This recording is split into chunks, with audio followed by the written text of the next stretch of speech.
Okay, 6.1, proportions. Students will be able to write ratios and use properties of proportions. So, let's define a couple things here. Right off the bat, a ratio is a comparison of two quantities. The ratio of A to B can be written as A over B or A colon B, where B is not 0, cannot be 0. So, let's do a problem here. Really depressing problem. In the U.S., about 16 million children are at risk of going hungry. If there are 80 million children in the U.S., what is the ratio of children going hungry to total children in the U.S.? Don't overthink this problem. They're just saying this going hungry really in this problem means the same thing as at risk of going hungry. So let's make a ratio. We'll say hungry versus the rest of the children in the U.S. Well, hungry kids, we have 16 million. And we have 80 million kids. Okay, well, obviously we don't need all these zeros, right? We can reduce these fractions by 1,000,000, and we just have 16 over 80. And now we can reduce this. And you might be, just ask yourself, like, what can you reduce this by? Well, you can reduce it by 4, you could reduce it by 2, you could reduce it by 8, and you could actually reduce it by 16. If you just divide both sides by 16, it works out nice and neat. So you get a 1 on top, and 80 divided by 16 is actually 5. So according to the statistic, 1 in 5 kids are at risk of going hungry in the U.S. Well, that's, like I said, kind of a depressing statistic. Okay, next problem. Example number 2. In a triangle, the ratio of the measures of three sides is not if, sorry. That should say is. Let me write it right above there. Is 4, 6, 9. And its perimeter is 190 inches. Find the lengths of the longest sides of the triangle. Well, what they mean by 4, 6, 9. It's not that one side's 4, one side's 6, one times 9. It's that one side is 4 times some number, one time is 6 times some number, and one side is 9 times some number. So let's draw a little triangle so I can kind of explain this.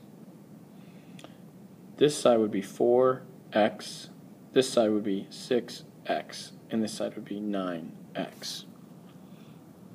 And we want to find the length of the longest side of the triangle. Well, first we've got to figure out what x is.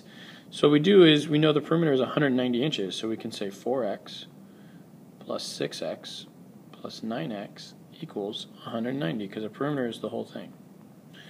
Well, 4 plus 6 plus 9 is 19, so we get 19x equals 190. Divide by 19, divide by 19, and we get x has to equal 10. If x is 10, our longest side clearly is got to be the 9x. So our longest side is 90 inches. There we go. All right, let's talk about proportions. An equation stating the two ratios are equal is called a proportion. For example, we could have 2/3, and that's equal to 6/9. And then we could do what's called the cross product. And the cross product in this problem is 2 times 9 and 3 times 6, where it looks like this. You multiply 3 times 6, and you multiply 2 times 9. And 3 times 6, obviously, is 18. 2 times 9 is 18. And sure enough, equals each other. So we can use cross products to simplify or even solve proportion problems. So here's an example. Let me zoom in.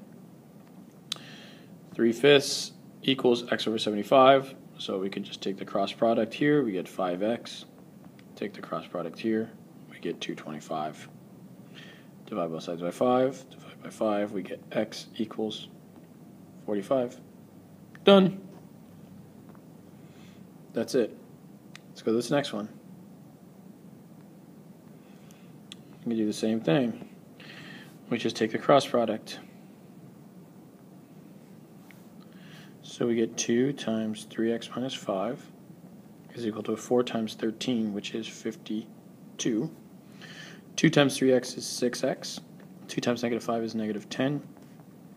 Equals 52. Add 10. Add 10.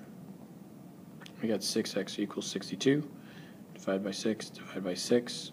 plug that into your calculator, and you get that x equals 10 1/3. Okay. What I want you guys to do is try and solve C on your own. So I'd recommend pausing the video now and trying it on your own. Alright, here's what I got. When I got the answer, I got x equals negative 5.7. If you need to check your work, maybe if you didn't get that, you maybe made a mistake, see if you can find where your mistake is. Here's what I got. Okay, let's go to the next slide. Okay, it says an airplane has a length of 78 meters and a wingspan of 90 meters. A toy model is made in proportion to the real airplane, so that means their ratio should be equal.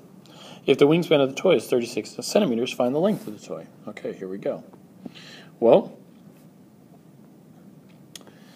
we know a couple things. We know length and we know wingspan. So let's make our little ratio that is length to wingspan. Or I guess you could say length to width. Same idea of what wingspan is, really. And let's do a ratio for the airplane, the actual airplane. And then we'll do a ratio for the toy. And remember that these two things should be equal. So length of the airplane, we said, was 78. And wingspan of the airplane was 90. Now this was 78 meters and this was 90 meters. But if I have meters over meters, then the meters would just kind of cancel out.